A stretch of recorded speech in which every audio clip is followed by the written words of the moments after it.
Welcome to the No More Late Fees podcast. I'm Jackie. And I'm Danielle, and we're just two best friends and ex-Blockbuster employees rewatching some of the best and worst movies from the late 90s and early 2000s. This week, we are talking about the 1998 film Pleasantville with our wonderful guest, Leah. Welcome, Hi. Leah. If you want to get to know Leah a little bit better, hit pause and go check out their trailer. But before we dive in, let's get into some housekeeping. I think that sounded okay. Who knows? We're never going to get it right. If you love the podcast and you want to support us, here's a few ways that you can. Did you know writing a review and or rating us helps us get more listeners? So if you want to be featured and help us grow, head to your favorite podcasting platform and leave us a review, but Apple podcast preferred, because then we get a spotlight. Please and thank you. And don't forget to hit subscribe when you go to said platform and make sure that you get notifications when a new episode is live. And do you want to be exclusive in the No More Late Fees podcast world? Head over to patreon.com/no more late fees, sign up to be a bestie, and you'll get all the exclusive content, receive stickers, access to lives, and our Burn Ought Spotify playlists. And I will just send you a message and say, we go together now. Just saying. Let's hop into the movie. So, impressed by high school student David's devotion to a 1950s family TV show, a mysterious television repairman provides him with a means to escape into the black and white program with his sister, Jennifer. While David initially takes to...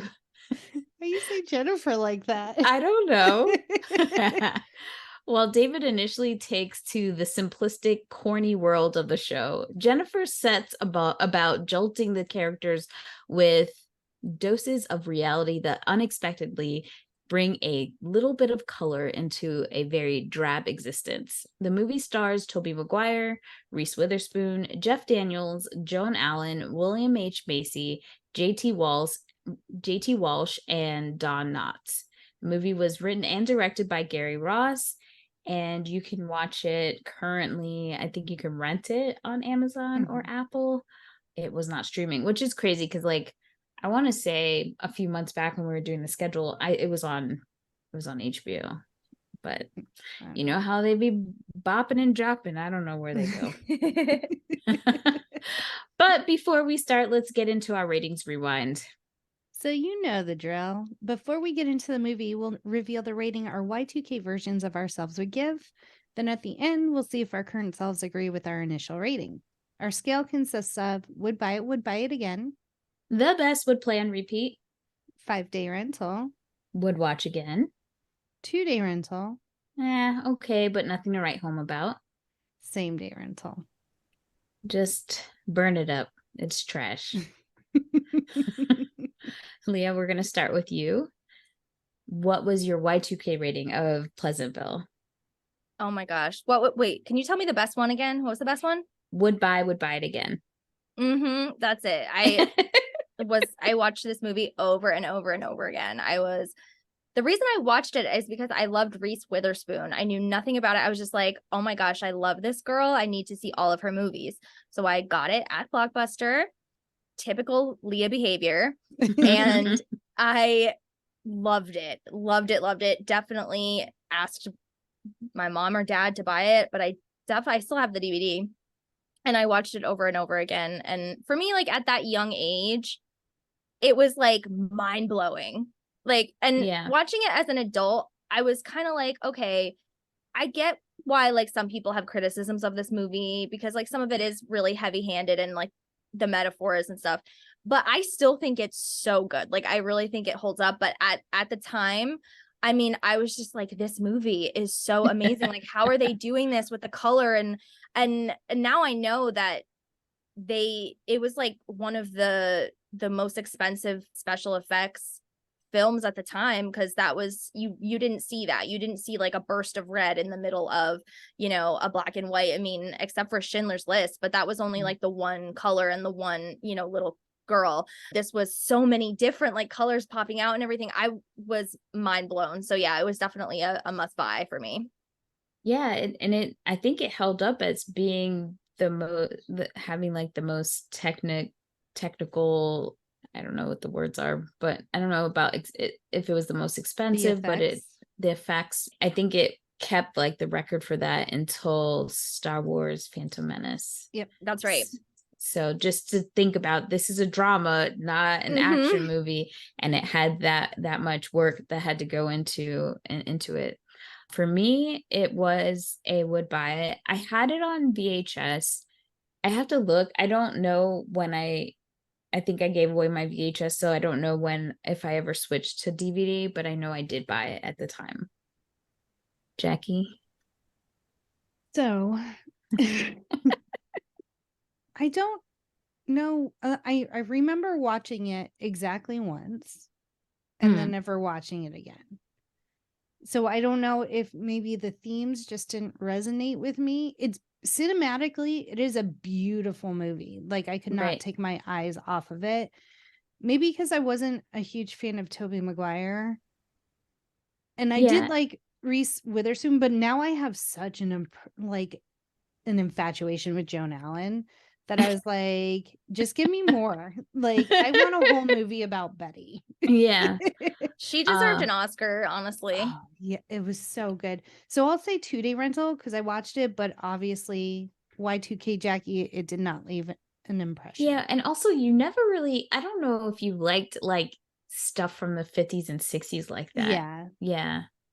I myself was obsessed because my favorite Disney park was MGM. So Hollywood Studios, and when you go to Universal, like the idea, my mom she would look at me like I was crazy, but I'm like, bitch, this is your fault. Who's making me watch Gidget? Who's making me watch Tammy and the Bachelor? I'm living in this weird lifestyle. This little Black girl is obsessed with the 50s and 60s where a girl wouldn't have been able to get them all. You know what I'm saying? But Leah, I digress. Danielle thought that Happy Days like aired in real time when we were growing up. Richie Cunningham was my boo. I was in love and I thought we were going to be together. And then my mom burst my bubble. And when I found out that Lucille Ball was dead, devastated.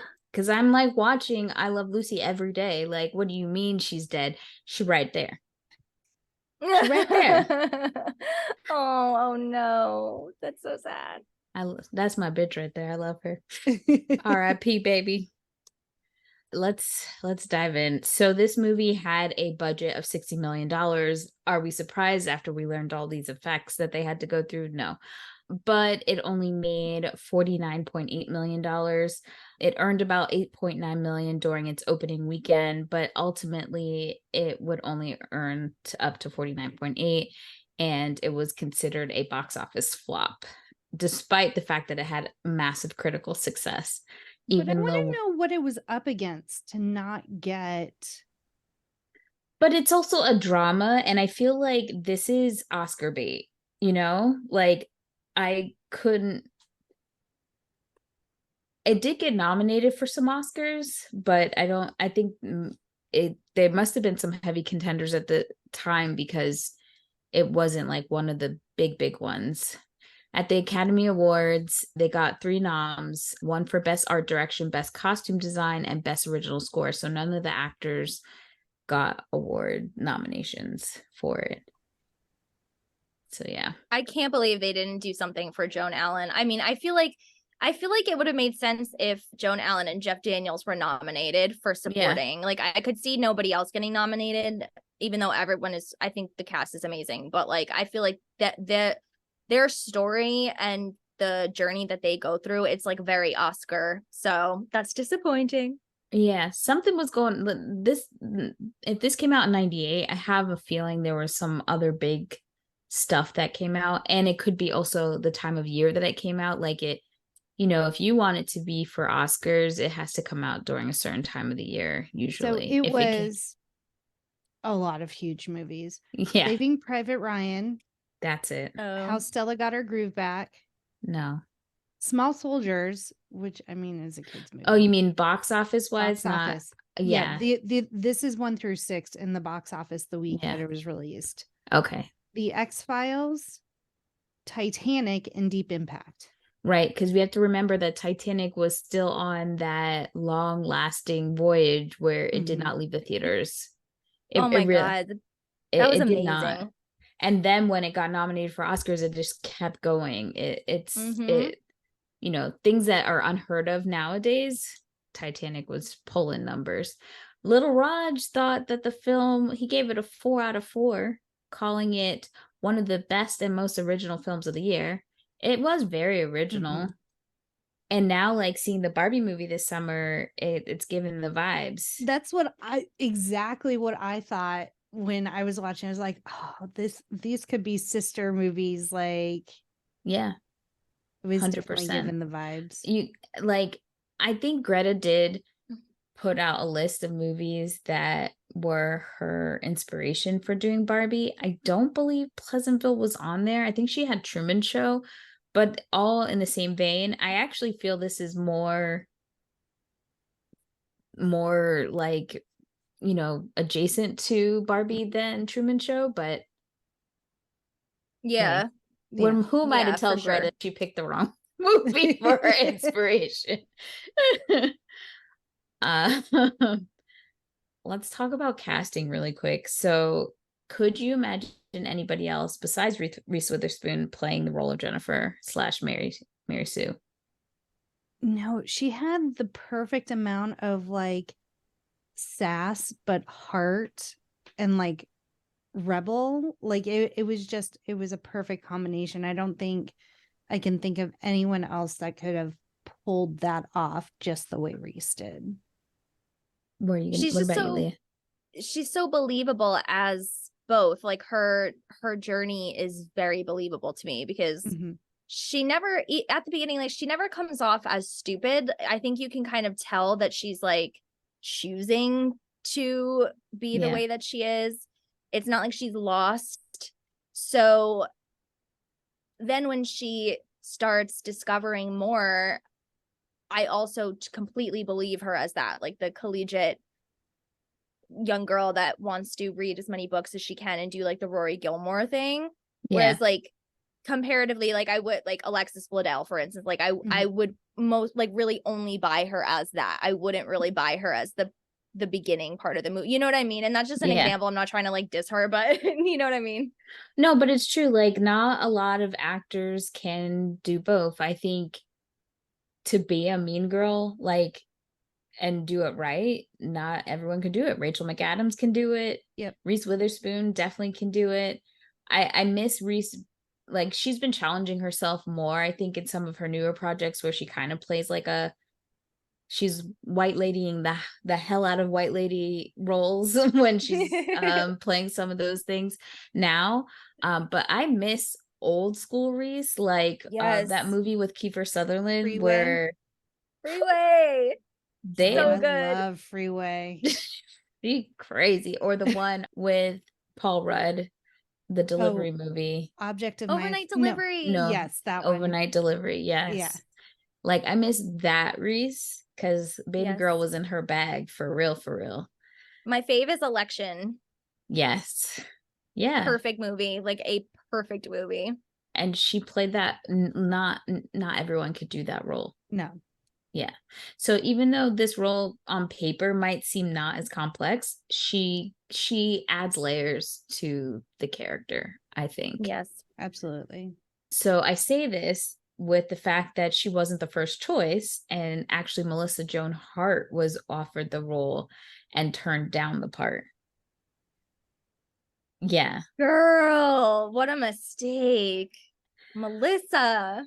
You know, I could see her doing it not at the same level as Reese, obviously, but I could see her doing it. She dabbled with playing like a little bit of a bad girl in the TV movies, trying to like kind of shake things up a little bit. So I think it's there, but it just Reese was, I think, better suited for that. Oh my God. Yes. I can't. Like, I totally now, like, I see what they were going for. Like, I'm like picturing it and I totally get it. But but no. And I can't believe that must kill her. Like, because she's never had like a really critically acclaimed movie, you know? No. So No. Even the one with MC Hammer. No. And Rachel Lee Cook was also auditioned for the role of Jennifer. Again, I just no. no.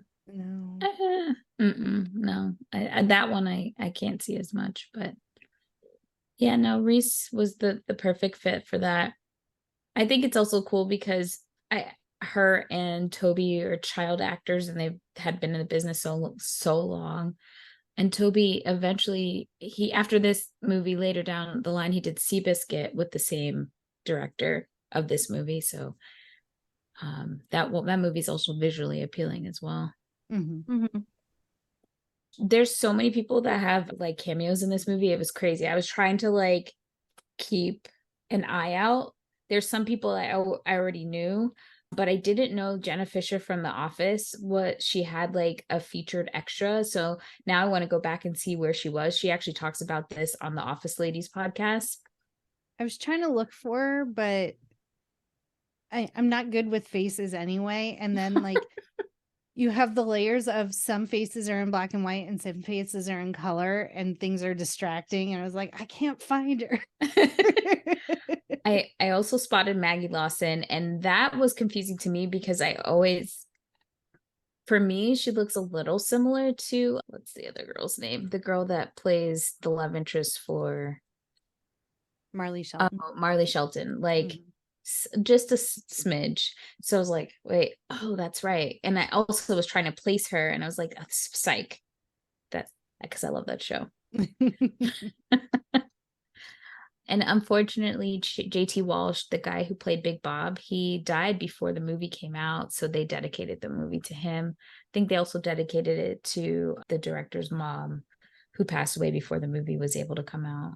And I can't remember if it was camera person or some part, a teamster who was killed in a car accident. Girl, yes, it was messy. The death of camera operator Brent Hirschman, who fell asleep driving home after a 19-hour workday on the set of the film.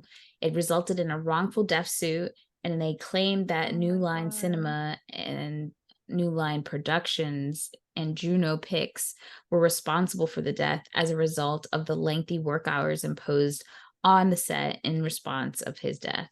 So the crew members launched a petition for him, which would limit workdays in a maximum of 14 hours. The petition was ultimately unsuccessful. And it's funny that we're talking about a movie from 1998, and we are now in 2023, and we're dealing with a strike currently, and they're talking about workers' rights. The same issues that are happening then are still happening now. We see so many accidents happen with people leaving set because they're on set for so long and they only have a short amount of time and they're exhausted. And we're still not getting anywhere with that, which is just insanity. Like, I don't get it. Crazy. Wow. Well, RIP. That's so sad. I mean, I've worked like a 24-hour day before, and I get it. Like, I totally get it, because there are some, people that feel like, well, we're making art. If we interrupt it now and go home and sleep and come back in, 12 hours, it's not going to be the same. So I get it, but that is just so, it's hard because like they are liable, but they aren't, like that's a really difficult one. I mean, I think there's a lot of contingencies. Like, I think that they say that it's art, but I think it's money in the long run, because there could be all sorts of things that they could put in place to make sure that they have the safety of their staff. They could have drivers so they're not driving. They could have locations closer so people can rest. There's all sorts of things that they can do, and they don't do them at all. Or they could have different teams, like especially for the Teamsters, like camera operators and stuff, where they're working shorter shifts and just swapping out so that they have enough time off to rest and get back to set. It's just, there's so many stories from these people on sets who are, I just think the studios and the people with the bankrolls are not really giving a shit, unfortunately. So, Well, and they take the thing advantage is, of things too. yeah, and back then though, he was probably getting paid like a lot better than they're getting paid today. Like studios don't pay anything now. Like back in the 90s, oh my god, the bank that you could make, like even if you just did a commercial for 2 days, you could be like set for months. And it's crazy now, like they do the bare minimum. Right. Yep. And that's because they can, and because they kind of, it's like they knew what was going to happen with streaming to an extent, and they took advantage of the fact that there were technicalities. Like, for example, Netflix is not considered a quote unquote studio. It's considered a tech company. So they get around with these, you know, little holes that they can get away with stuff. And it's just really effed up, unfortunately. So, yeah. I mean, I've been really, I totally support the strike as an actor, but I wanted everybody to be paid before, but now that it's holding up the NSYNC reunion, now I'm really ready to fight. This is not okay. Pay people what they are worth. It's just the fact that they're asking for like 2% of their annual income. Are you kidding me? Like I get that their income is huge, so 2% is a huge amount of money, but I run a business, like I run my own business. And if my employees came to me and they were like, we really feel like we're working hard, and if you just take 2% out of your salary and we divide it between us, I would be like, of course. Like that's nothing, I honestly think at this point it's not even the money. It's control and power. So it's unfortunate, and I think we're going to see this across the board, not in just this industry. I think a lot of people think from the outside that this is silly, and art is important. It feeds our souls as just regular bystanders when we need a break from how hard the world is, and they deserve to get paid, as well as every other person doing labor in this country. It doesn't make sense that there's all these people doing absolutely nothing, making a shit ton of money, and we are scraping to live. It's insanity. So rise up, people, rise up. Yes, fight the power. All right, let's get into Pleasantville. So the opening of the movie is, it looks like someone flipping through channels. They land on a Pleasantville marathon. And so we get a little insight into what Pleasantville is, and it's a very Leave It to Beaver-esque type show. Nuclear family, son and daughter. Mom stays home and cooks. Dad comes home at 6 p.m. and like expects dinner on the table. So we get a little bit of insight.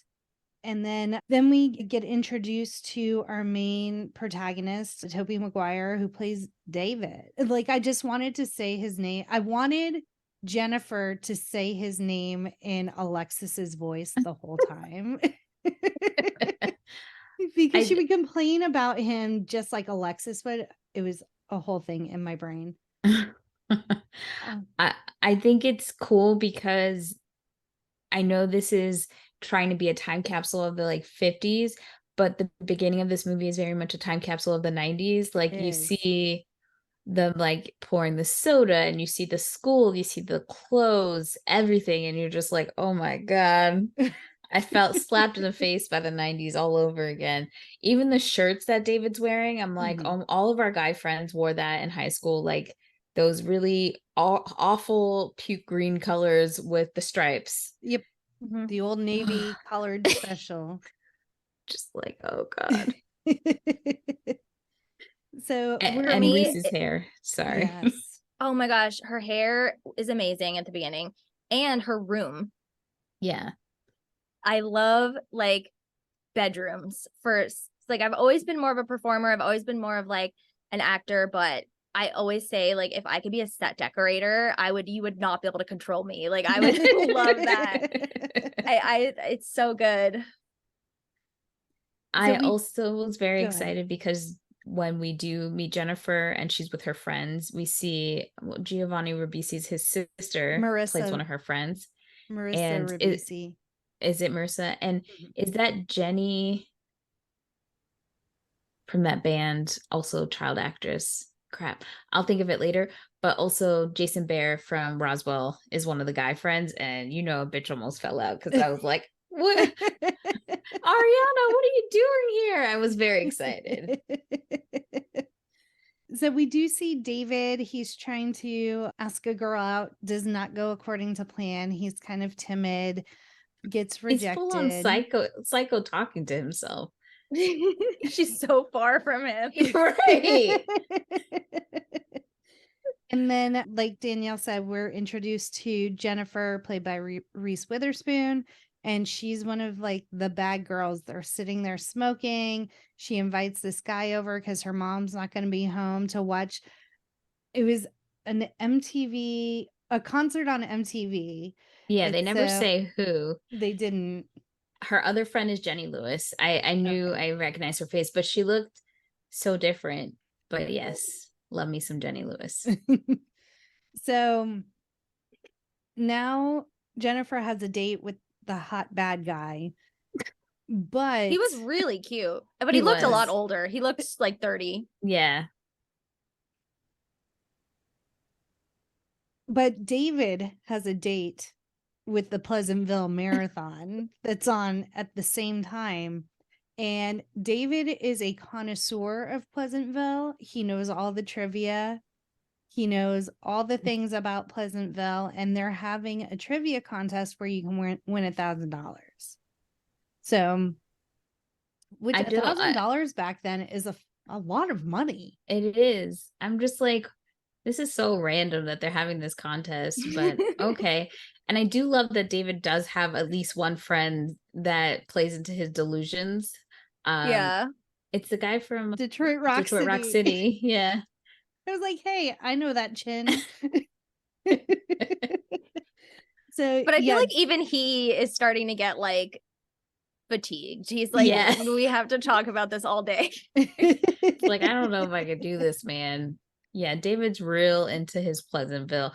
But we see, like, when he gets home, why he probably is like that. Him and Jennifer are children of divorce. Mm-hmm. So Jennifer went the wild child route to kind of cope with her issues. And David has decided to full on disassociate from life and watch TV. And we kind of see that when he gets home, because you can hear his mom arguing with his dad, who, you know, about her being able to leave for the weekend and him and his responsibilities of taking the kids. So even though they're grown at this point, I feel like they could stay home by themselves. Well, maybe not Reese. She need eyeballs on her. Yeah. David will be in the same spot that you left him, still watching the Pleasantville Marathon. Facts. Just order him a pizza and some soda and we're good. I was such a David, by the way. Like, I would love to pretend that I had dates, but that was not the case. Like, I was totally home being like, how can you say that I'm a Monica when I'm obviously a Phoebe? Like, you know, like that was me. So I totally love him. Like, I relate to that character so hard. Yeah. Christine wasn't letting me go on no dates. That was like pure fiction. Danielle had to sneak me in at night. Yeah, I did. She was my secret lover. 7-Eleven. Yeah, we would go to 7-Eleven, buy snacks, and go to Blockbuster and rent like the weirdest like CD movies, like just the most bizarre, which we've done a lot of on the podcast. Yeah. And probably people are like, I've never heard of this movie, but we're like, let's do Pecker. Yeah, Pecker, Welcome to the Dollhouse. Like all of those movies were our shtick back then. Love Welcome to the Dollhouse. Pecker, I don't know. I'll have to check that one out. It's a John Waters movie, so it's buckle up. It's a ride. Good. But it is very quotable. It is. Are you tired of waiting for sparks to fly on your dating app? Do you dream of running through airports to deliver an out-of-breath, unplanned monologue? Then stop doom scrolling and start listening to Meet Cute Rom-Coms. Feel-good love stories that take you from chance encounter to grand romantic gesture in just 15 minutes. We're bringing rom-coms back. Get a brand new Meet Cute series on the first Tuesday of every month, with new episodes twice a week. Fall in love with Meet Cute Rom-Coms, wherever you find your podcasts. Is this where we kiss?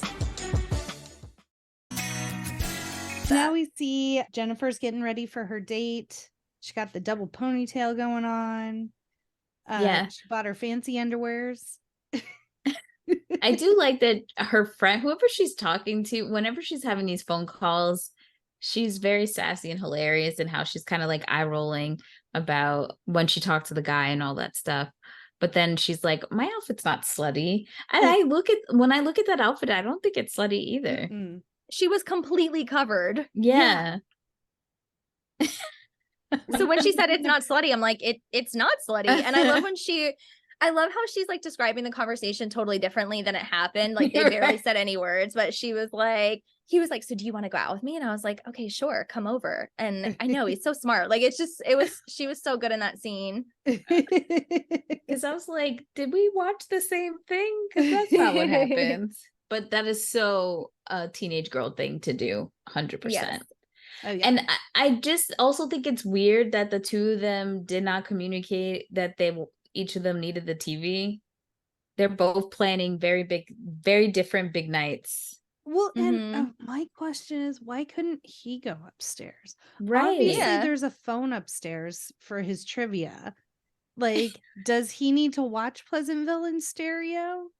And like, it just seemed weird. Yeah, I feel like it would have made more sense if there wasn't two TVs. Yeah, like, the TV if they upstairs established busted or something. Yeah. Or I can't find the remote. Something where I don't know. I have a lot of questions. I'm not going to lie. Maybe both of you guys will be able to answer some of these questions. But I would say about now is when I started getting questions. Ken had a lot of questions as well. Let's see if your questions and his questions are the same questions. So David turns on Pleasantville, but then Jennifer comes downstairs and she's like, what are you doing? I have a hot date. You need to GTFO. And he's like, I have a hot date too, Pleasantville. And so they both pick up the remote. They're fighting over it. And it like dramatically flies out of their hand, hits the wall, and like busts into a million pieces. And the way Ken dramatically gasped when it happened, he was like, oh no. And I was like, who are you, a cartoon character? But first of all, I have thrown or dropped my remote quite a few times and never seen it break like that. That was a little much. No, only the battery back comes off, but the rest of it is indestructible. Yeah, especially the old school ones. Yeah. So, yeah. Did you notice the TV was Zenith? Oh, like no. that brand must have died, because I remember that like we had a Zenith TV at some point. And so when I saw that, that was like a really big flashback for me, because I don't think they exist anymore. Yeah, I don't know, but in a hot minute. I haven't either, but they used to be very, I think, quality TVs, because my grandma had like a list of brands that she would buy TVs from, and we had an old school Zenith one, and it lasted for a long time. I had to go back and look now. So, of course, after they break the remote control, there's somebody at the door, and it's just creepy ass TV repairman. How do you let a random ass man, stranger danger, into your house? You didn't ask questions. Didn't ask any questions. Did not call anybody. Yeah, like the remote breaks and there's a ding dong at the door. Like immediately. How you know, sir? What kind of witchcraft do you have? And also, like, what was he going to do if David didn't answer the questions? Like, I saw that he was about to give him a different remote control. Like, what was going to happen? What happens to those people that don't answer right? Nothing, right? He just leaves? I don't know. Yes. I also want to know, what was Repairman's endgame? Because it didn't go according to his plan. Right. What did he need? What did he want? I don't know. I think it's like Freaky Friday. It's like you are fighting with your family member and you need to learn to like appreciate each other and love each other. So you're going to go into this other world where everybody's nice and everybody just gets along. But they don't explain that at all. Like, that's something you definitely have to infer after you watch it. That makes sense. And if yeah. there was just a throwaway line like, I'll talk to the two of you when you start getting along, like, Yes. that's all we needed. Or something like, it would have been either that or he deliberately brought them there to like break Fix up the something. monotony and change things. But it just didn't make sense because he was mad that they changed things, but also didn't want them to. That's question number 2. How many Keeping questions track. are there, Danielle? There's a lot. There's a lot of questions. Yeah, there are plot holes in this, but it's one of those things where I just kind of like when the questions start to come out in my mind, I just kind of like push them out and I'm like, it's fine. There are some yeah, movies I do 100%. that. Yeah, like it's Yeah, just it's a like I movie. know there's plot holes, but I don't care. So David pushes the big red button and then they're sucked into the TV. And so now they are in Pleasantville and they are Bud and Mary Sue. Yeah, which is interesting because like on a play on words about like Mary Sue in like comic books and fan fiction, like a Mary Sue is like a character that kind of answers all the questions for no reason, or is just like the problem solver for a plot hole. So it's very interesting that that's her character's name and that how she like evolves into, you know, be leaning into her Evolving. intelligence. Yeah. Evolving Pleasantville. So now, and Jennifer is pissed. She's like, why am I here? What are we doing? We don't belong here. The repairman comes on the TV and he's like, you piss me off. I'm going to need a week or two to calm myself. I'll be back. And so Bud has this obsession with like checking the TV all the time. Like Betty, the mom, comes in at one point. She's like, are you watching TV at 8 a.m.? He's like, yeah, what of it? Like, trying to look for this dude. It is like super weird that he just kind of leaves them there. Yeah. Because again, what's the end goal? He didn't explain anything. Yeah. Well, I mean, they figure it out. It's very interesting that Bud does have, not Bud, David has kind of the answers to things. Like he's telling Jennifer, look, you got to play along. He knows all the episodes, so he kind of knows what the rhythm is and he doesn't want to mess up their universe. He just knows that things will be messed up if she kind of skews from what is the script, essentially. Yeah. And Jennifer's not about that life. And she wants to get the fuck out. But of course, rolling with my homies, Paul Walker rolls by. And I have to say, Paul Walker's always been a very handsome man. But him in black and white, there's something. Oh my God. There's something to it. Oh, it's fantastic. It is a sight to behold. Yeah.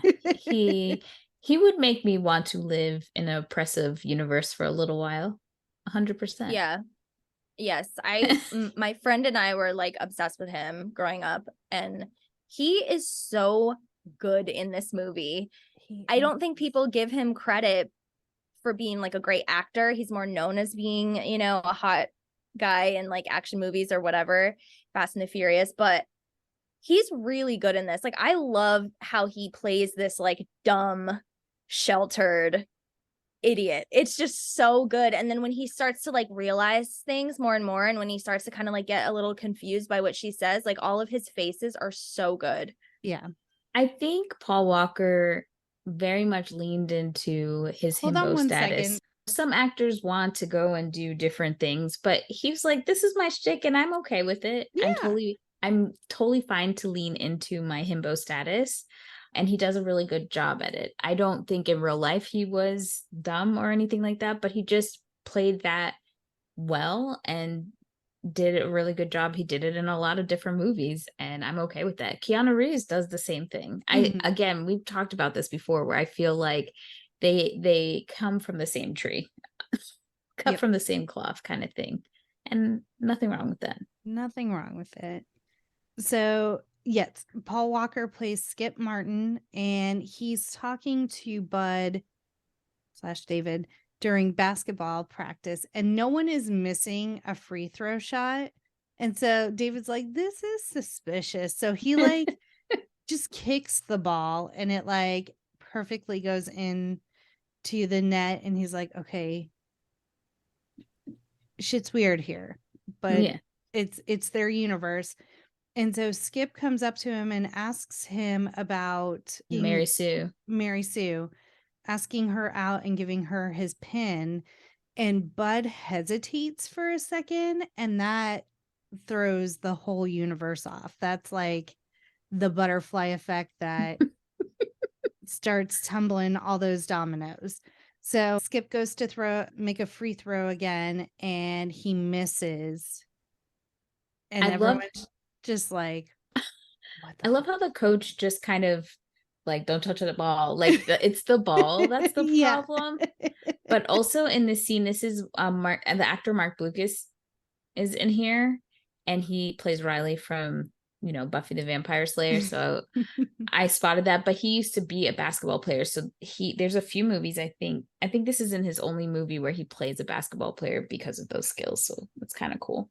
Nice. Oh, and speaking of Buffy, I noticed Danny Strong has a really small role in this, which I never noticed before. He was so young and so cute. Yeah, and the guy from Camp on Salute Your Shorts, the blonde guy that before he left and then another guy came, I can't remember his name. I kept watching the movie trying to figure out where the hell I've seen this guy before, and I was like, that's where I've seen him.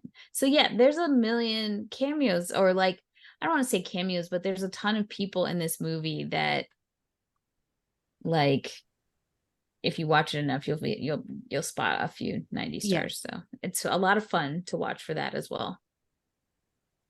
So in the next scene, David meets up with Jennifer in the hall, and he's like, Skip's gonna ask you out. You have to say yes, because like shit's already going sideways. And she's like, I don't know what the hell's up with this place. There's no words, like the books are blank. And he's like, what are you doing in a library? She was like, never mind. Ignore that. She said she got lost. I love that that's his reaction. Isn't that the books are empty, but what are you doing in a library? And then she shows him how nothing will burn. And she's literally trying to burn like a handkerchief and nothing will burn. And she's like, that's why the firefighters are just rescuing cats. Like they don't even know what fire is. So she's starting to put pieces together. How do they cook if there's no, I mean, I guess fire exists, but you can't extinguish it. That was another question. Sorry. I don't know. Well, I'm sure it rains in sitcoms. Like it's not always sunny. Like that was. I don't know. I used to watch Leave It to Beaver growing up. I don't remember an episode where it was raining. No, not like a Cat in a Hat situation where they have to entertain themselves inside. Nothing. Well, yeah, I think like if it did rain in one of those shows, that was the topic of the episode because it was raining. If they were going to spend money on the rain, they probably had to make it a whole thing. But the thing about the rain, that the question that I had is like, how do they even know about rain if there's no books? Like they haven't read about rain. Have they seen rain? Yeah. So in some other capacity? It's weird because my thought process was that it's almost like they're aware of these things, but not necessarily experiencing it. It's almost like a download in their head. Like they know what it is, but don't. I don't know. It's like the colors where they were like, it was red and not like red, but like actually red. Like they knew the concept of red, but like not the physical color of red. Right. And like if people aren't having sex, but there's all these people who are alive, like they have kids. Right. My other question was, okay, Pleasantville is a show that was actually made. So aren't these people like the actors? That's when I started really thinking too much. So I think like it's like a parallel universe. So in our universe, they are actors, but in the parallel universe, they're real and they're just there, and nobody's born and nobody dies. They're all just kind of there. Like, I don't think that they age either. Like, I think that they're all just whatever age they are forever in the show, and they don't think of it. They're just cycling through the episodes over and over again. So they get through all the episodes and then it just starts all over again and nobody questions it. Got it. Just like how Bill's like, I've just been doing it forever. Like I make the burgers and it's the counter. Yeah. Poor Bill. We'll meet Bill in a moment. So, but David does caution Jennifer that she has to play along or she's going to alter their entire existence. So at first she agrees. She puts on the most connular bra I have ever seen. Let me tell you ladies a quick story. Oh, tell us. My Nana, my dear Nana, was not prepared to have a grandchild with big bosoms. Didn't know what to do with it. So the times that she would take me bra shopping, she would take me to like these particular stores. You have no idea. I've been in some conelicious concoctions where literally like pointy boob situations, sitting up high and pretty with the material. Ladies, I can't even tell you what that material is called. Okay. Paper? Maybe. I don't know. And then to adjust the straps were just flying loose. You're pulling them, you're moving it up. It was a whole thing.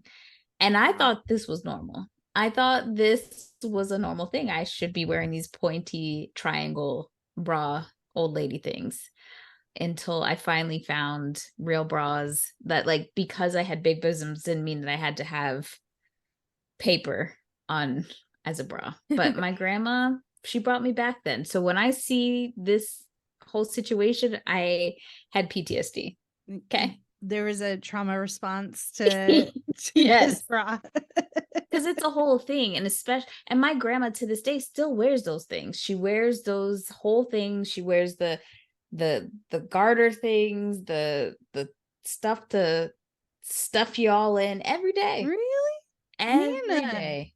You were in your 80s. Let it loose. No one cares. Oh no. Can't do Put on that. some sweatpants. Don't wear a bra. It's all right. Don't. Now you're talking crazy, Jackie. Don't tell Nana that. So continuing on, because David is helping Jennifer prepare for her date, he is late to his job at the soda shop, and he walks in and poor Bill is just wiping the counter, and he's like, I didn't know what to do, because you get here and you fill the napkins, and after you fill the napkins, I do this, and I just been wiping this counter, and there's like the finish has worn off the counter because he's been standing there wiping it so long. And it feels like, I don't know if you guys have had this experience with your parents now that they're starting to get older, but it gave that feeling like you're so used to your parents like being adults and just figuring stuff out, but now they're getting used to you kind of like doing stuff for them. And so then it's like, I didn't know how to tie this shoe, so I waited for you to get home and do it for me. Kind of like, what the fuck, man? But that's what happens now. And if this hasn't happened to you yet, buckle up. No, it has. My dad is on the older side. So yeah, it's so weird how when you're growing up, you feel like they know everything. And then you're suddenly like, Dad, you can't do that. What are you like? What are you doing? You know? Yeah. Mom, please do not give your bank account information to the virus that's on the computer I told you to stop using. Thank you. Appreciate you. Parents. So David tells Bill, like, you don't have to wait for me. Like, you can do your stuff, and when I get here, I'll do my stuff. It'll be okay. So Bill's like, okay, got it. I don't have to wait for you to fill the Bill napkins. doesn't got it, no. That's the problem. He just needs a reminder or two. Eventually he gets it. And so then it's really busy. And the really interesting thing I noticed, which was such a good touch, and it was just really well done, is like David walks in and the three girls that are like Jennifer's friends are all ordering at the same time, but it's in a way where like obviously he can't understand what they're saying. They're all talking over one another, but it's like what background actors do to look like they're talking. And so it's like, oh, because they're background actors, like it's not important what they say. And it happens a couple of times in the movie where you're like, oh, because like they're not the main star, so they're just talking their gibberish, so it looks like they're talking in the background of the scene. I did not notice that. Did you notice that too, Leah? Yeah, it's like they're programmed. Yes. That's really cool. Now I gotta go rewatch the movie to see, because I totally missed that. There's a lot in this movie that you get upon multiple viewings. Yeah. And so now Jennifer and Skip walk in. They sit at a table. Everyone just, the only thing this soda shop serves is cherry Cokes and cheeseburgers. And so I was disappointed I didn't see a milkshake scene. Is that weird? Like I really wanted them to be sipping out of a milkshake together. Yes. Just one milkshake, 2 straws. Yeah. I really needed that, but that's okay. I do like a old school cherry Coke, like a real cherry Coke. Oh, with grenadine. Classic. Yes. So David goes to put in the order, and poor Bill again, Mr. Johnson, I think that's what he calls him. He's like, we don't have any hamburgers. And David's like, what do you mean we don't have any hamburgers? This is literally the only thing we make. He's like, well, usually you put the lettuce on, and then I put the bun on, and you weren't here to put the lettuce on, so I don't know what to do. And again, David has to reiterate, like, you can do that. You can, if I'm not here, put the lettuce on, put the bun on, let's get this shit rolling. So Bill's like, okay, got it. Understood.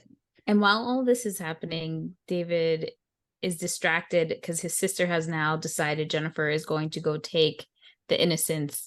Well, she goes through like the whole date talking to Skip, and it just absolutely bored. I do love the next scene where she goes to the bathroom and there is no toilets in the bathroom. And this is why don't they have bowel movements? But this is actually by design. So when she goes to use the bathroom, there are no toilets because in the early days of television, toilets were not allowed to be shown in scripted shows according to the FCC. Which wild. Oh, that's right. Wasn't the first one in a movie in Psycho? Like, Hitchcock had to fight for them to let them show. He wanted to show a toilet flushing. Yes, which he did. I did not know that. That's so funny. I never got that reference. See.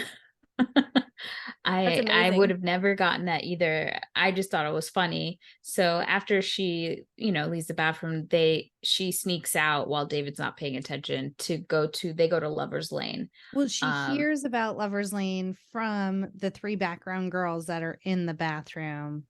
And so she's like, oh, there's a Lover's Lane. Okay, let's go, Skip. And she gives Skip the night of his damn life, that's for sure. Really does. I'm surprised he doesn't turn colors after they're I'm always interested about like what makes the things turn colors for different people, Mm-hmm. Ken had that question as well. And I think it was because he was part of the book burning and stuff later. Like he still was very regimented in the Pleasantville experience. Yeah. Even though he had this one other experience, but it was almost like a novelty to him. It wasn't something that he was internalizing of like, oh, this is something I've been missing my whole life. It's not something he was repressing either. Exactly. I think repression is a huge thing. So I love when she's like, you can pin me anytime you want. And then when he's like sitting there, he's like, something's happening. And he's like, I'm ill. He's Like, so good in that scene. so good. So I the do next, go ahead. I do love how, like, back then relationships were very clear cut. Like, you knew where you were in the stages of relationships. Yep. There was no situationships going on. We're pinned, we go together. That means you can't be sleeping with nobody else. Everybody in these streets know you're mine, I'm yours kind of Yeah. situation. Next boyfriend I have, I'm pinning his ass. Do it. I literally wrote making out boner might be ill. Leah, do you want to take the next part? I don't know. Do you have that in the notes? I don't know if I can go off the top of my head. Oh no, I don't. Sorry. No worries. So what is the next scene after that? They're back at home and Bill shows up. Oh yeah, because Skip Oh, didn't. right. Yeah. And is that when David is like, he like runs out of the restaurant looking for her because he knows what she's gonna do. So he he tries to find her, and then Bill shows up at the house and we see him look at, what's the mom, Betty? Yeah. They clearly have some type of connection that's been boiling under the surface that neither of them wants to acknowledge. But once they start to open up the world, then they start to acknowledge it. Yes.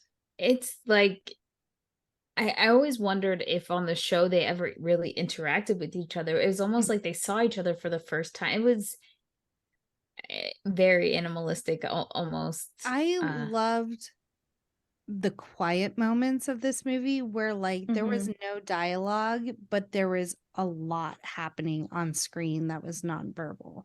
Yeah. And this was one of those moments where you're just like, and that is a testament to the acting of these two actors where they can just, you can feel the vibe with them, not even with a glance even, because Bill shows up to tell David, I did it all myself. You weren't there to help me close. And I closed. And he didn't even do it in order. He didn't even do it in order. But he's so enamored at this point looking at Betty that even David is like, hey, that's all, right? Like, do you need something? Yep. So we do see like the dad is not curious at all about anything. But the mom very much, Betty is very curious from the get-go of all the changes that are happening. She's asking questions. At one point, she does ask Mary Sue / Jennifer what sex is. So I love that scene. It's so good. When the bathroom scene when where she sees color. Yeah.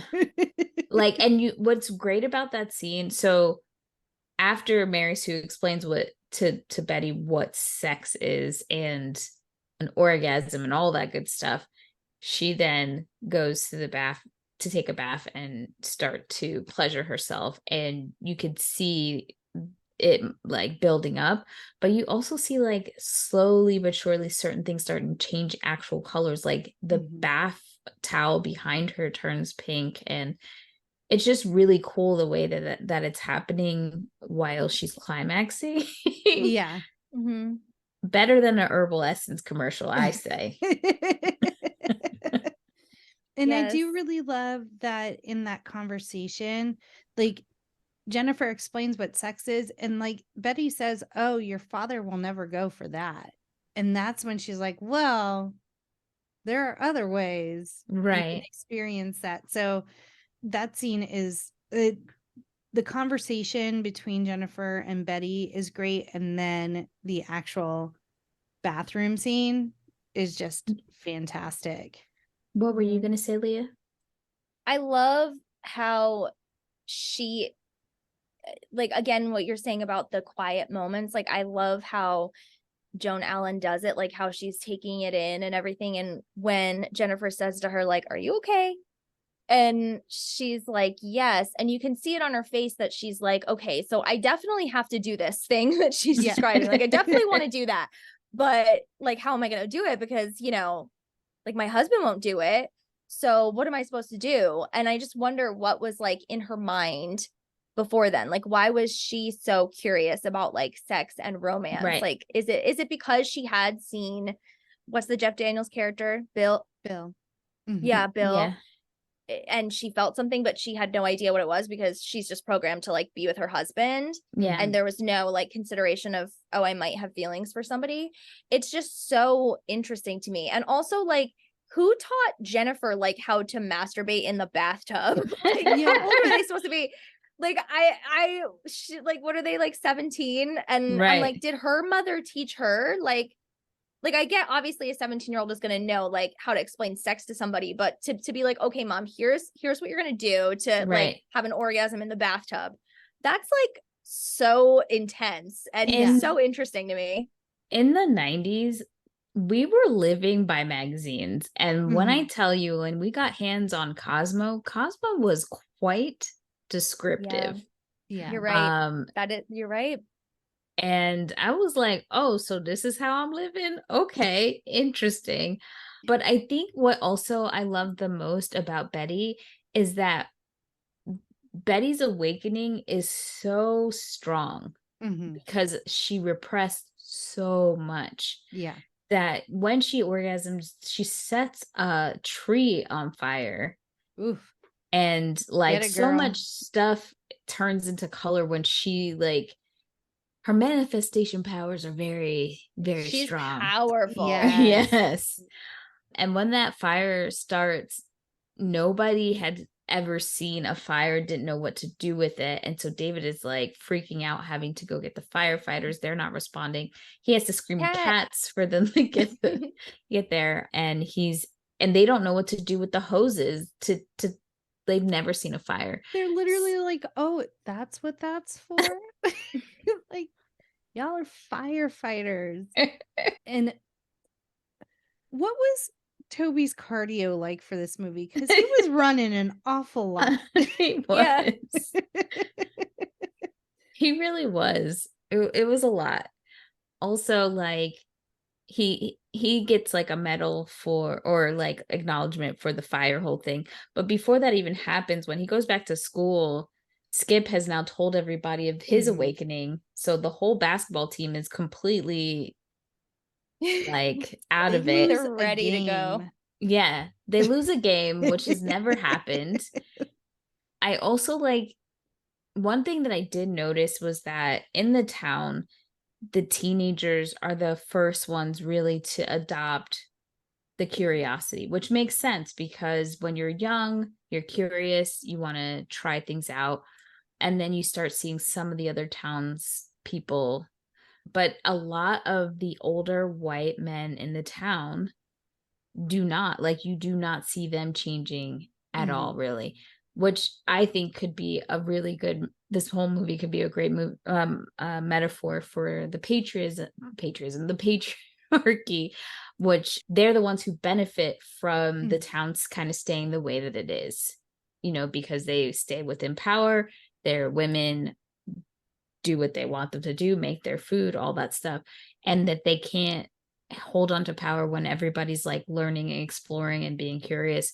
And you could see that they're the ones who start to like freak out the most. The dad, the whole household is turning colors except for the dad, because he is fine with everything, has worked for him. There's no reason to question, there's no reason to be curious.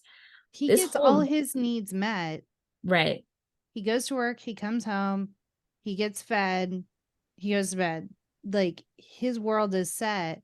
Whereas, like, Betty is subservient to him. She's doing all of the cooking and the cleaning and the raising children. Like, she has all of these responsibilities, and all he has to, and not saying that going to work is not nothing, but if that's your only responsibility, yeah, you're gonna have carefree days. I just think I didn't realize how relevant this movie was going to be when we rewatched it to what is actually happening right now in our existence. Yeah. The director, Gary Ross, was talking about the movie, and he stated that this movie is about the fact that personal repression gives rise to larger political oppression, and that when we're afraid of certain things in ourselves or we're afraid of change, we project those fears onto other things, and a lot of very ugly social situations can develop. And I definitely felt that in this movie. There are a lot of allegories that you could take away from Pleasantville and people changing to color versus the ones that are staying black and white because they're kind of right. I mean, and to me, that was like a really big hello. This is talking about race, which was interesting because obviously going into this movie, I knew there wasn't going to be a diversity situation going on because of where this was set, which made sense. And I probably can go on for days about how so much of America loves to go back to when they think of the good old days. And when I say America, I mean white America. Mhm. They look at the 50s as being this time that they want to tap back into. Even though when you think about that time period is 1958, this is when some of the most like discourse was happening, so much violence was happening, so much change was happening. But at the same time, in a lot of people's minds, they think it's like this perfect cookie cutter time, and they're able to kind of look at it from a Pleasantville lens, which is A simpler time. Well, it was simple for you because you were privileged to live that type of life where you didn't have to be faced with it, really. Right. So I think that's very interesting, and how it plays out in this movie as well. And there's also other like movie themes in here, as like To Kill a Mockingbird comes up in here, which I was excited because that used to be like one of my favorite books that we'd have to read in school. Some people say Shawshank Redemption, the rain scene, but the director said he didn't intend for that one. What was the other one? There's another Bradbury. Say that again. Is it Ray Bradbury? Fahrenheit. Maybe. What is that? I can't. Fahrenheit 22. 9/11. I keep hearing Fahrenheit 9/11, but that's not what it is. Okay. That's the documentary. I'm talking about the classic book by Ray Bradbury. It's like Fahrenheit something, where they burn all the books, which is basically like what they are trying to do. Like when they close the library in Lover's Lane is closed when they come up with their own like laws, I guess. Yes. Fahrenheit 451. 451. Yes, that's the number. When they start making up those rules, I'm like, this feels very Professor Umbridge. Yes. Like, educational decree. It's like, we don't like something, we're just going to make a rule about it so you can't do it anymore. It's giving fascism. Yes, 100%. Absolutely. So, David, he's rewarded. Then Marley Shelton's character now takes an interest in him, which is now he knows things are very off course because Margaret is not supposed to bake these cookies. She bakes oatmeal cookies for him. It's supposed to be for another character. But I do like that. I do like that he is very stringent and just like upset with his sister, but like when it's his time to shine, all of a sudden it's okay for him to date Margaret. He does argue with her a little bit, like, no, these cookies are for Whitey. And then finally she's like, no, I bake these cookies for you. He's like, okay, you bake these cookies for me. We're going steady now, Margaret. And Whitey's played by the actor David Tom. And for me growing up, David Tom was on a soap opera person for me. He was on 2 of my soap operas. But when he wasn't on soap operas and on other shows like Veronica Mars, he was always this like frat boy douchebag asshole. And I'm like, is this in his bones? Why does he keep getting cast with this? Because he ends up playing that kind of role in this movie, which sucks. Yeah. It's not great. Not great at all. So, I mean, we see David kind of exploring his feelings with Margaret, and you see her evolution of she starts to change colors and stuff like that as she starts to see some stuff. But we also, going back to Jennifer, we see that she's kind of bored with kind of just the rebellion kind of thing. Mm-hmm. And she starts reading, and we find out the books start actually having words in it when she, you know, people ask her questions about the books or she remembers some of it. Huckleberry Finn is one of the books. She's like, I didn't get past that whole they're on the river thing. So David has to like fill in the gaps, which is kind of cool. And I really like this scene because you can see it's the kids that are in color, and they're just, or well, there's some black and white kids still in the soda shop, but they're just so thirsty for knowledge. Yeah. They're just like, tell us everything. Like, where are you from? And he's like, well, the roads don't go in a circle. And they're like, tell us everything. They're just so curious. Like, how did you know how to put out a fire? And he's like, well, I'm not from here. Like, he's trying to keep it vague as possible, but they're just like, tell us more. We want to know everything that's beyond Pleasantville. And so then they start asking him to tell them about Catcher in the Rye so that the pages fill in on that because they want to read that one. And so it's just, you can see that analogy of like, people want to learn and want to learn things that are bigger than their bubble.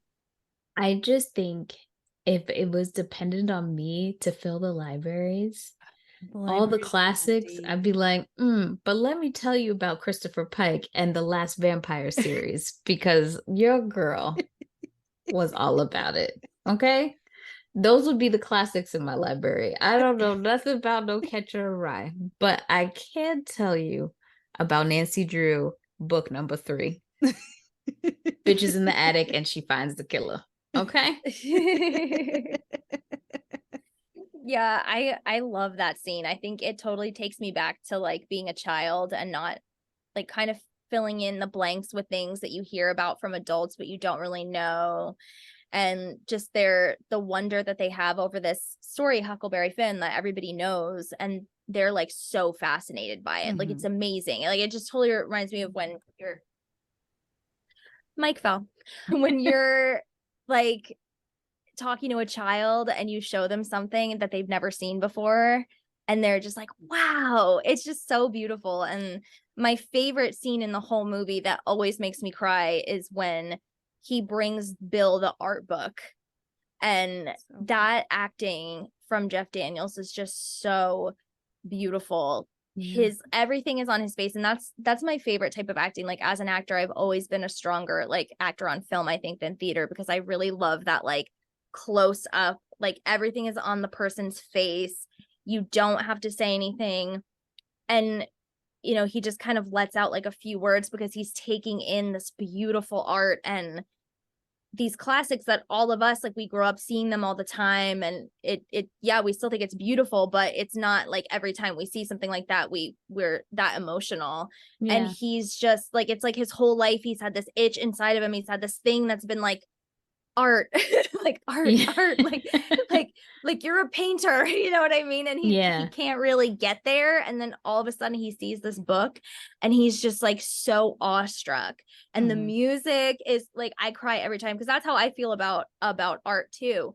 For me, it's more like movies and music, but I can't even imagine if like I never saw that or heard that and then somebody show, like, it's just so powerful to me.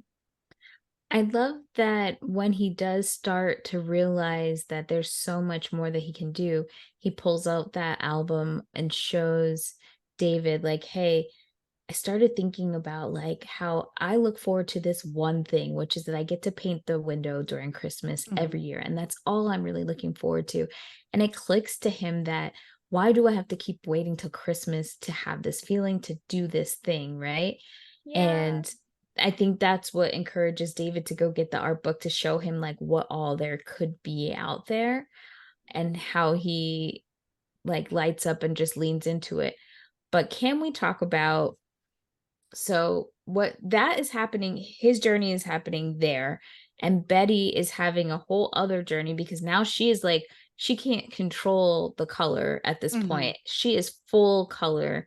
And there is a point where she's in the kitchen crying because she doesn't know what to do, because her husband is calling her, and that guy, what's his name? Big Ted. Big Ted is there, and she's like scared of being found out that she is fully in color, because I don't think any of the adults really had been there yet. Oh, Big Bob. Sorry. Big Bob is there. And that's when David like helps her with the makeup. And this scene is really cool because the whole movie is shot in color originally, but they do go back later and change it. And everyone thinks that the makeup that he's putting on her is actually gray makeup, but it's actually green makeup so that they can do the green screen, which I was amazed to learn that. So she puts the makeup on, but then at one point she is in full color now. And she's also just like, I'm not going back. Yeah. I'm not going back into this repression. I'm not ashamed. I'm not going to this meeting, because the men now decide that they need to have a meeting to get all of this under control. And so she tells her husband, you know what, fuck this, I'm out. She packs her bag, because I think she ends up spending the night with Bill, because not like sleeping with him, but like she sees about his paintings and stuff like that, and they get to know each other. Well, yeah, and in that scene, he's showing her the art book, and he's like, "Oh, this lady's like this painting, the woman's sleeping," and she's like, "No, she's crying," and then she starts to cry, which wipes off some of her makeup, and instead of him having the reaction she felt like her husband was going to have, he embraced it and was like, "No, this is beautiful," and like cleans the makeup off and sees her for her, instead of what he expects her to be. And so but my question is this. I love that these two are finding love and they're finding each other and they're exploring, but Bill, did you have to put my mama's naked ass on the damn that was shop? bold. That was bold. Even if it wasn't Pleasantville, that's like, I mean, that's another man's wife, and you're just like, nips and all. That's my mama out there, Bill. Why mama on Front Street? And Betty was mad about it. It's like, this is a lot. She was letting it all hang out at that point. Yeah. She didn't care. She didn't even leave her husband he's confused. No, she didn't even tell him. She didn't tell him shit. She didn't tell him like, oh, I fell in love with Bill. No. She was just I'm going. I made you a few dishes. Figure that shit out. Peace out, homie. For the streets now. Okay? And I do think that they slept together, because there's like a quick, with the lightning flashes, it's them making out. I thought so. They slept together as well. Yeah. There was no question about it. Her T-tops, everything was out. There's no way. He saw them in real time and painted them like one of his French women. I was like, wow, this is a lot. And I was surprised the dad wasn't more angry. He was just angry that like, hey, I have this routine and it's not working. I'm hungry. I'm starving. I'm hungry, and my wife who cooks for me is not around, and the other place that I can go eat is banging my wife. Like, can we get some help for the daddy here? He went to the bowling alley. Sorry. Yeah, he did go to the bowling alley, and they were like, there's so many lines in this movie that are like unintentionally funny, where, you know, when Big Ted is like, thank God we're in the bowling alley. Like, we're safe here.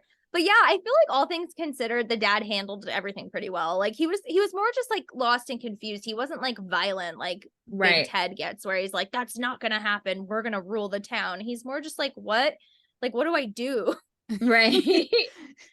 Like, I thought I was in charge, but obviously I can't feed myself. I don't know where my children or my wife is. Like, right. His kids are out in the street too. His whole house should be called We For Those Streets. That's their last name now. Because nobody is home. Well, actually, Mary Sue / Jennifer is home. You see that she is like reading. She puts on her glasses. She is evolving and changing. So yeah, it's a lot going on. But now we're just at this precipice of like trying to put the genie back in the bottle. The men have decided they want to get us back to repression. And now the people who are in color have been ostracized and randomly beaten up on the streets. Betty's being harassed by Chip Diller. That's how I know it.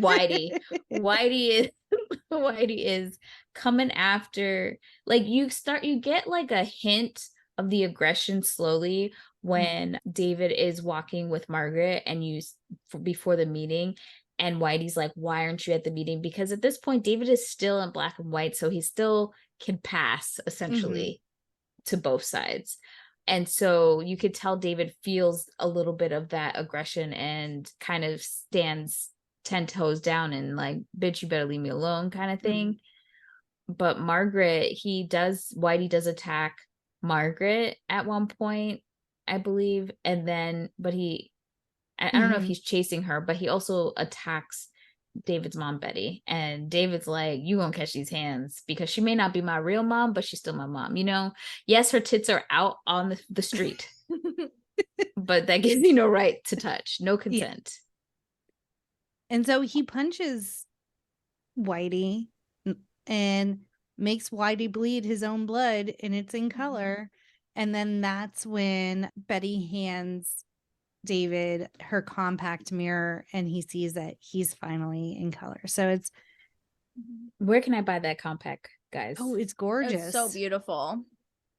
Yeah, I love the reasons why the twins change. You know, he needed to find that confidence. That's the first scene that we, see of him. It's not being able to talk to that girl, and he just has no self-esteem, and it's through all of these connections that he's making with people that aren't even real, until they are.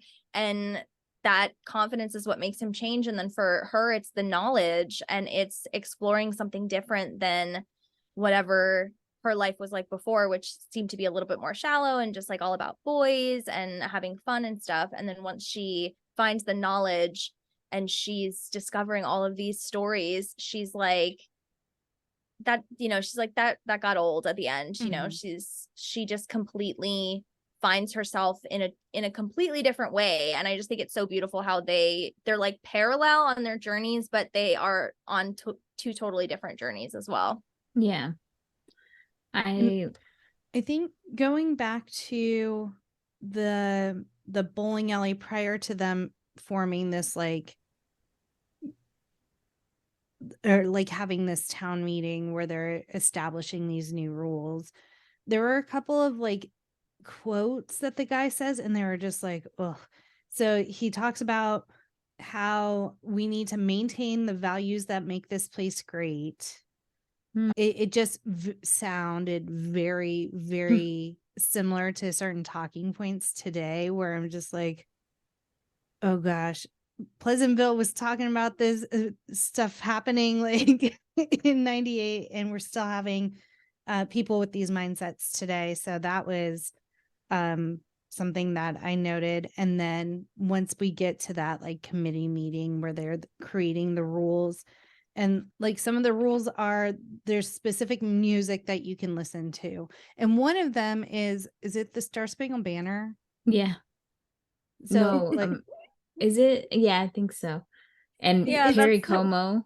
Yeah. That's one of the few songs they can play is the Star Spangled Banner. Yeah. And so it even weaves that patriotism in there. Yeah. Of specific music we can listen to. Lover's Lane and the library are closed. No umbrellas or any sort of protective gear from the rain. Well, they said that you cannot try to get ready for any kind of weather event.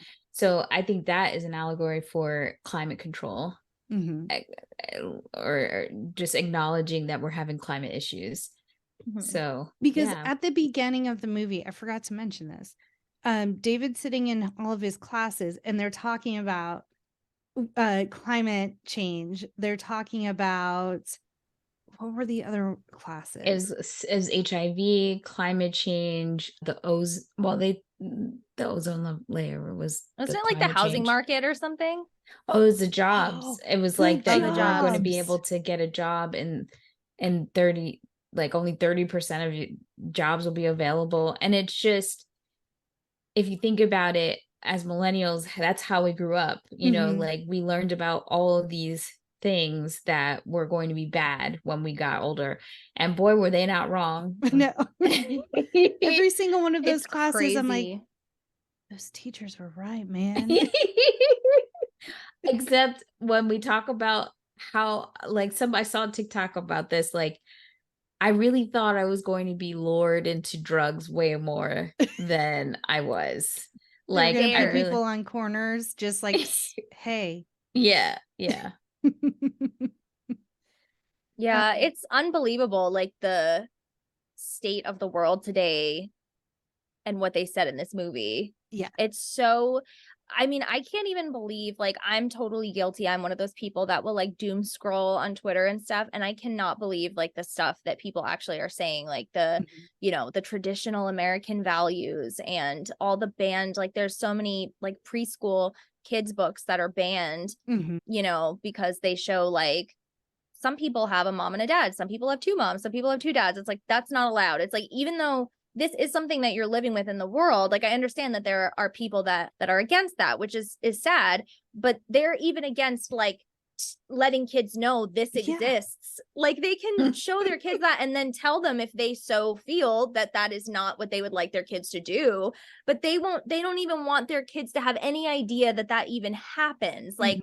it's so, this movie, like it's so scary. I'm like, why is this so like prophetic? And I mean, I don't know. And I don't know if anyone else has felt this way, but I kind of feel like Betty's journey kind of like mirrors maybe what, I mean, I'm not LGBTQ plus, so I can't really speak on that. But to me, it kind of like, I feel like today, if this movie was made, she would have been like gay. Like it would have been like, she felt that way about a woman, you know? Yeah. 100%. Yeah. Yeah. Really just discovering herself for the first time. And just being herself and someone seeing her and being like, it's okay that you're this way. Like, I love you, you know? So many different, like, I mean, we could pick apart this movie because it's so good at, there's so much more under the surface. I mean, it does feel in your face about it, but also like very deep in some ways, deeper than maybe even the director writer envisioned for it to be so on the nose about things, which makes me go back to the Barbie movie. So now they kind of almost hold a rally with that meeting. They did say someone complained that that Roy Campbell's got a blue front door, and he goes, "It's always been blue." Yeah. And then so good. Ken whispered, "We have a blue door." I was like, "We do. We're Roy Campbell." So they're really harping on like, we need to separate the things that are pleasant from the things that are unpleasant, and that's how they get the list of educational decrees. I do like the scene where all of the people in color have now been pushed to the malt shop or Mr. Johnson's place, which has been also absolutely damaged because the townspeople have ruined it, but they're all kind of hiding there, and now they have the rules, and David is reading the rules to everyone. And at one point, Danny Strong's character goes and plugs in the jukebox and music starts playing, and the way that Maggie Lawson's character freaks out with just pure fear, like, you can't do that now, like it felt so real to me, because so many people react to that. Like, you know, you either, when these kind of things, when you're kind of pushed into trying to be oppressed, some people will just say okay and cower to it because they're fearful, and other people like David will say, no, we need to fight this. And so him and Mr. Johnson decide to like make another mural that kind of shows all the nastiness that happened the night that they kind of burnt the books and stuff like that, but also other things that have been happening in the town. And while this is happening as well, we do see that Mary Sue / Jennifer has to fight Skip because he is burning all the books, and she's like fighting for the last book, the book that she's actually read all the way through, which I think is what ends up turning her into color, right? Because is that what it is? I think she's colorized at this point. I think it was when she rejected him. He wants to go and like go to Lover's Lane and bone. And she's like, no, I'm going to stay in and read. Then that's when she turns to color because she's finally doing something for herself. That's right. That's right. Mm-hmm. Yeah, she wakes up the next morning and sees the portrait of her. Yeah. That's right. But I love her line too when she's like, that is the only book I've ever read and I'm not going to let you burn it. And she kicks him right in the balls. So like all of them are meeting at Mr. Johnson's and decided that like, you know what, David's like, this is not how it needs to be. Like, so after they do the mural, the whole town sees it and they're freaking the fuck out. So, well, because one of the rules of conduct is that you can't paint with colors other than black, white, and gray.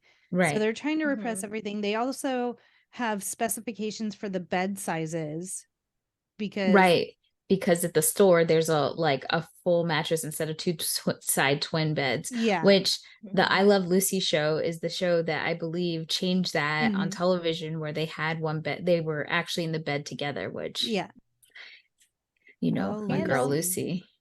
And then the other rule of conduct that I noted was the curriculum for school-age children has to have a non-changeist viewpoint.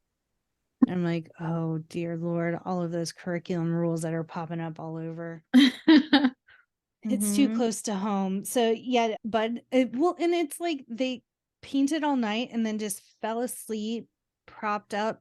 Which also like I felt like was also could be viewed as two men kind of like being on each other, which was maybe that was his way of kind of sneaking something like that in. Yeah. Well, I also feel like the list of laws, they don't outright say that they don't want the colored people, but they say like, you can't paint with those colors. So it's like kind of a subtle way of saying like, well, we don't like these colors, you know?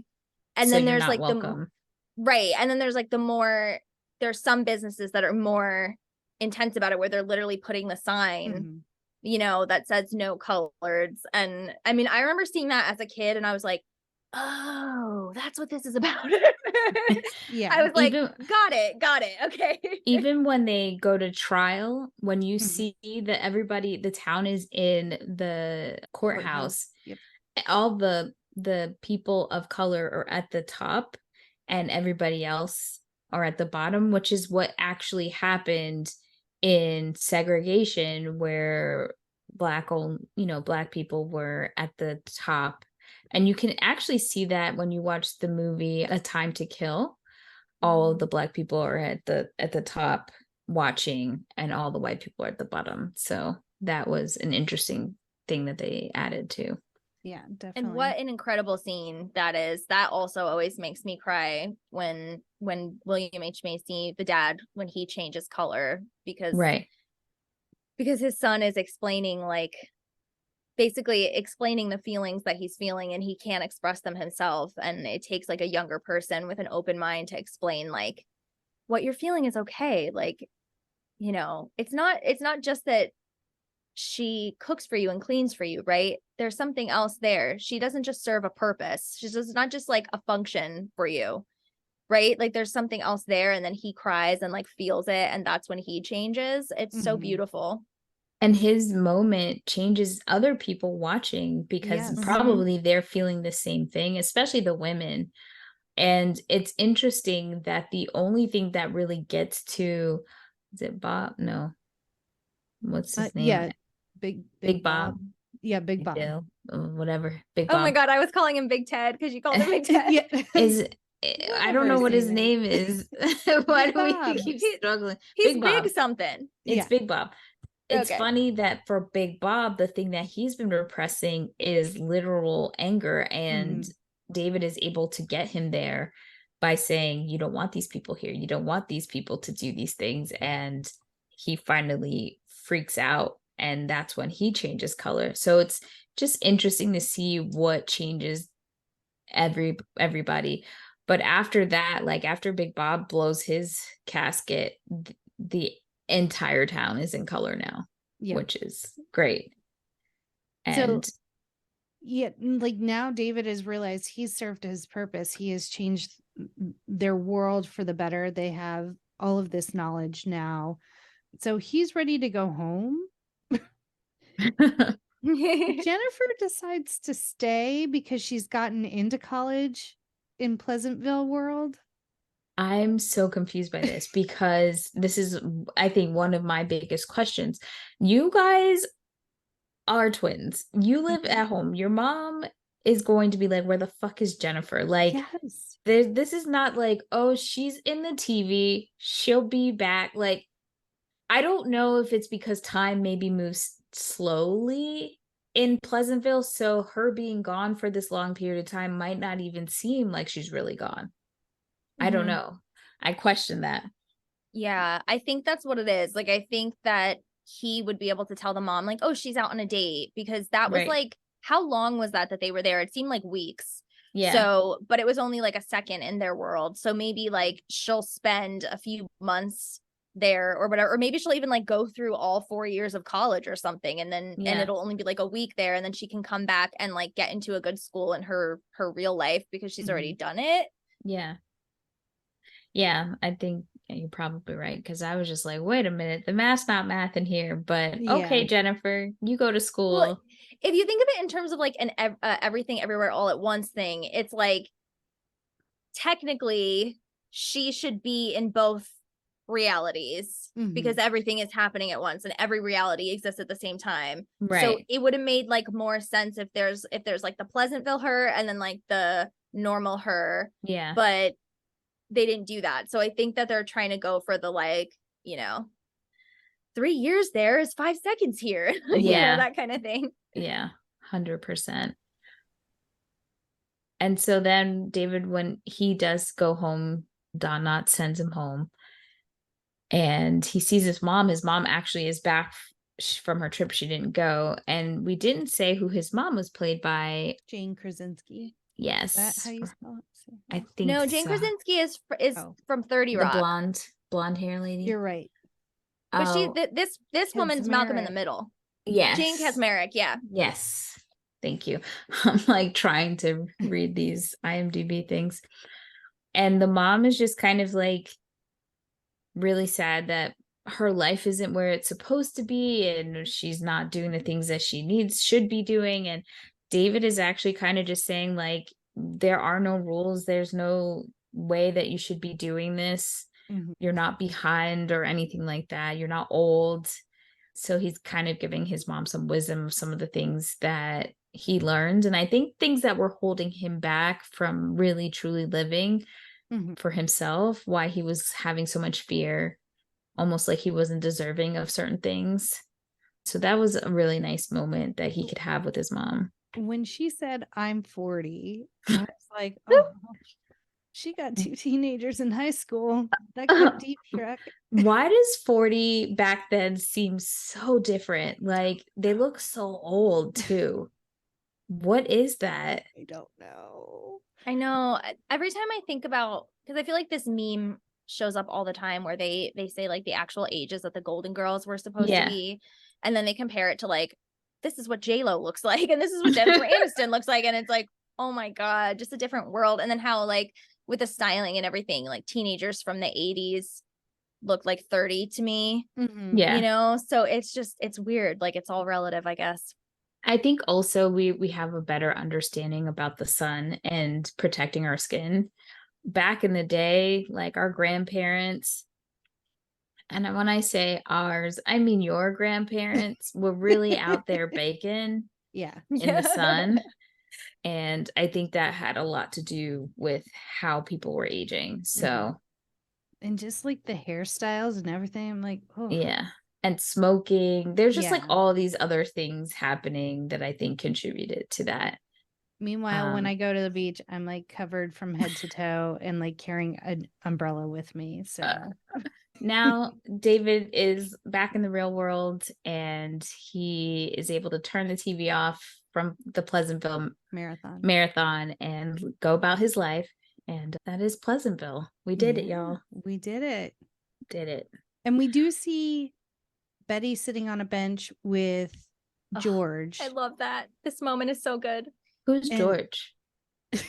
the husband, the dad. Yeah. Oh, Betty and George. Macy. Oh, okay, sorry. I was thinking, when you said Betty, I don't know. I thought of Mary Sue because I was like, I thought she was on the steps with some boy from college. But you're right. This scene, yes, very good. So they kind of look at each other and they're like, what's going to happen now? And they're both kind of like, we don't know. We'll find out.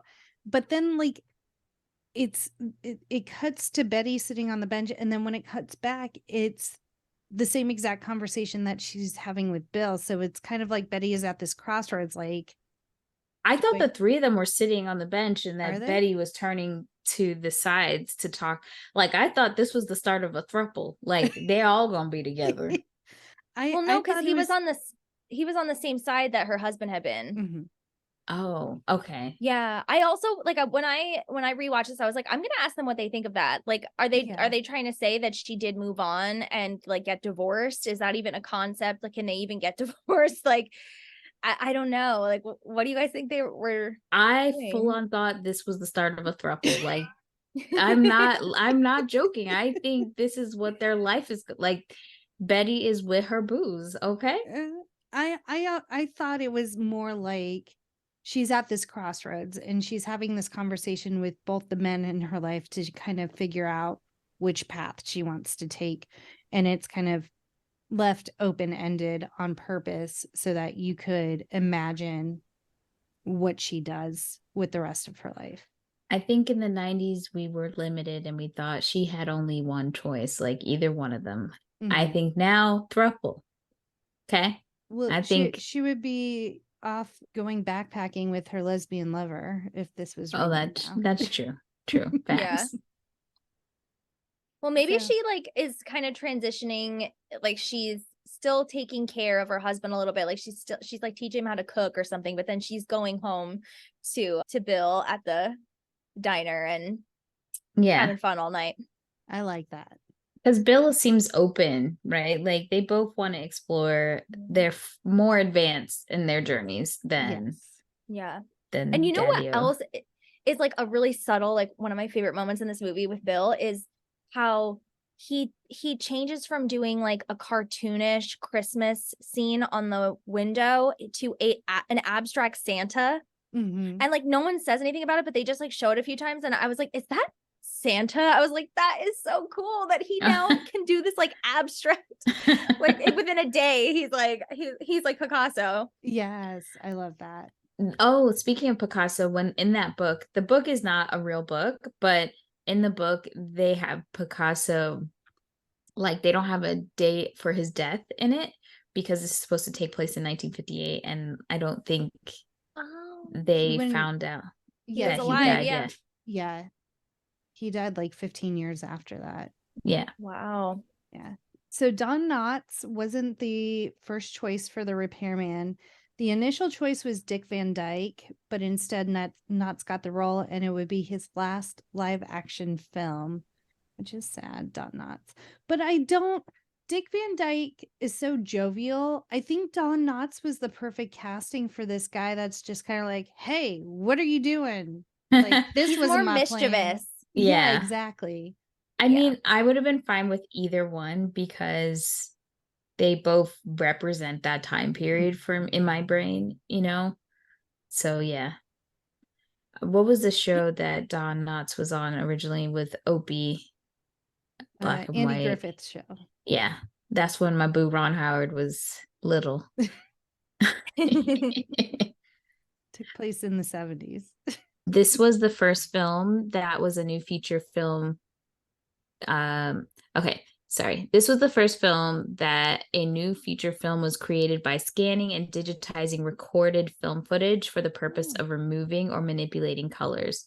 The black and white meets color world portrayed in the movie was filmed entirely in color, and in all approximately 163,000 frames of 35 millimeter footage were scanned.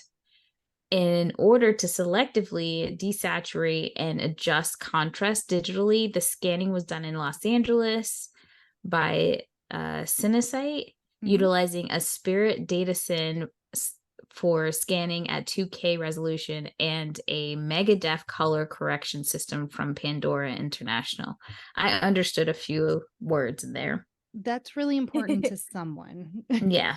Whoever you are, you're welcome. Yeah.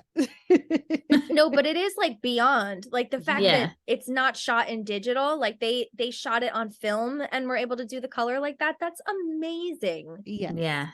I'm glad you put it into that perspective because I get it now. Well, it's like it's crazy because you could do that on your like phone now. And for them, it was such a difficult undertaking. Yeah, you're right. Because I think, like you said, they only did it with like maybe a few things, not like full scenes where half and half is happening or certain things. Yeah. Mm-hmm. And you know what else I was shocked by is that because this whole movie, basically, except for some of the beginning, could totally just be shot entirely on a studio. So I was like, okay, they either did this at like Warner Brothers or Paramount. Mm-hmm. They built that town from scratch, I think, in Malibu. So that's like amazing to me that they created this town entirely. They didn't use any of the sets that are already there in the studios, which would have been so easy, but instead they really wanted to like create their own world that looked like absolutely, you know, nothing else that you've seen except what they're trying to reference, which is amazing. Like I can't believe they let them spend that money. Never. Like when I tell you never today, I mean, unless it was like Harry Potter or something, you know, like never. It's amazing. There are some of the classic TV houses. I thought it was on the ranch. I thought certain scenes were, but they had some of the classic houses, TV houses in the neighborhood. So if they built it, maybe they just rebuilt them. I don't know. Or maybe they just had insert shots where they like wanted to include these like classic houses from these classic movies, but then the rest of the town was built. So they had the Kravitz's house from Bewitched and Gidget's house from Gidget. Now, when they say Gidget's house from Gidget, I'm assuming they mean the Gidget TV show with Sally Field, although there was about 4 or 5 Gidget movies. So I'm guessing it's a TV show. But it's also the Murtaugh house from Lethal Weapon. Yes. Can't forget that. Also put in here the car for you, Jackie. Oh, thank you. You're welcome. So Bud drives Margaret to Lover's Lane in a white 1952 Buick Roadmaster, and the Etta James song At Last is playing in the background, which was one of my favorites. So beautiful. It really, that scene was gorgeous. Before we get into the ratings rewind, Leah, why don't you tell again everybody where they can find you on social? Yes. Okay. So check out my podcast, the Ashlee and Jessicast, especially if you love Ashlee, Jessica, NSYNC, Lindsay Lohan. And you can follow me personally on social media at Capria Moon on Instagram and Twitter. And then definitely, if you love pop culture, follow my podcast Instagram, though, which is Ashlee and Jessicast, because I'm obsessively, chronically posting stuff on there. I can vouch for that. Love all of her content. And if you want other 90s and 2000s content, don't forget to check us out at No More Late Fees on Instagram, Facebook, TikTok, Twitter, YouTube, and Threads. Let's get into our ratings. I'll start with you, Leah. What is your present day rating after rewatching this movie? Oh, it's still a must buy for sure. I love it. I think it's so like I said, it doesn't blow my mind quite as much as when I was a kid, but that goes without saying. I still think that it is. I think that's why it's kind of perfect for all ages, because it has that heavy-handed stuff that like a kid is gonna see, like the sign, you know, going up that says colors. It's gonna be like, oh, I learned about this in school. Like, I see what they're doing. Okay, but then as an adult, you watch it and you notice like the smaller moments, and especially with like Betty trying to work through everything in her mind and kind of like figure out like, what can I get away with, and like what can I try and okay, I want to hide, but I also don't want to hide. And her journey of just discovering herself. And when she finally, like, he's like, you're going to put dinner on this table. And she's like, no, that is just, oh my God, the chills. Like, and especially now as an adult, just again, like what we were saying with everything going on in our country, it's like, I mean, I would say it was, you know, prophetic, but it wasn't, because it was referencing the past. Yeah. But it also was prophetic. I mean, it's prescient. So, I mean, I still have to give it. And even if the story wasn't as good, like the cinematography, like I could watch this movie on mute Yeah. and be very satisfied. It is eye candy for sure.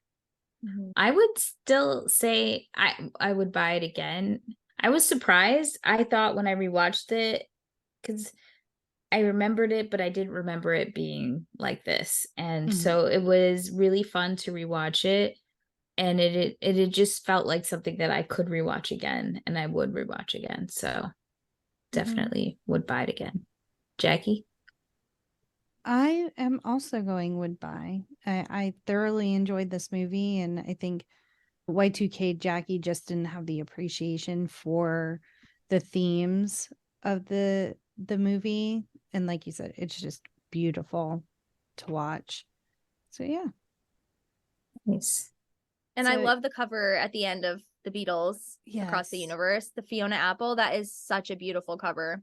When the movie came out, I think that was one of the things that actually attracted me to watch the movie in the first place, was that I was obsessed with the song. So I was obsessed with, growing up, my mom played the Beatles a lot. And so I knew it was a cover, but just also at the time for us growing up, Fiona Apple was everything. And even the video for this movie, this music video for this movie, was really, really beautiful. So if you haven't seen the music video for this, you guys should, anybody listening should definitely go watch it, because it's really cool. Yeah, an amazing score. Beautiful, beautiful score. Absolutely. 100%. So if you have any comments, questions, just want to tell us about your day, hit us up at our quick drop 909-601 and MLF 909-601-6653. You can also twat us at the Twitters, hem us at the threads, or leave a message on our Spotify for Podcasters account, and you can be featured on a future episode. Thank you guys so much for having me on. This was so fun. Oh, good. You got me right before I said thank you. We're so happy that you came. Yeah, absolutely. We really appreciate like your insight and just how much information you had on this movie. And it was a fun rewatch. So we're glad that you were able to join us. Yay. And as always, be kind and rewind.